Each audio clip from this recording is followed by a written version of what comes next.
ମାନୁ ହାଣ୍ଡିଶାଳ को आपण मानक स्वागत। मु भलरे अच्छी आशा करछि आपण माने समस्ते भलरे थिबे। तो खरा गरम जेमिति होउची तो गरम भात भल लागुनी। तो आज पखाळ हेची, पखाळ सहित एटा सुनसुनिया शाग, छुनछुनिया कि सुनसुनिया सेटा मु ठीक से जानिनी, किंतु मु कहि छुनछुनिया, गाँ मानकर कहते छुनछुनिया। तो सही शाग आज रखी देइची।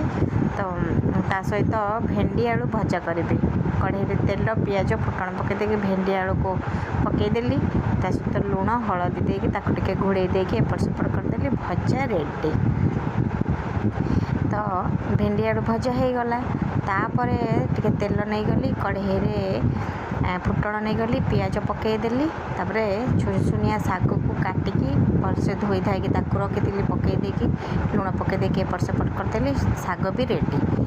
आउ भेंडी आलू भजा भी रेडी। साइड रे लुण लेगली आउे पखाड़ पखाड़ सहित मेन आइटमटा है टिके नहीं जाइए सोरिष दिया आचार आंब जो कषी आंबरे आ सहित से जो सोरिष दिया कंचा लंका पियाज सीझा आलू नहीं जाइए। यही पागटा पूरा मस्त, खाइबा को भी टेस्ट। आपण मैंने एमती करके खाती कि नहीं?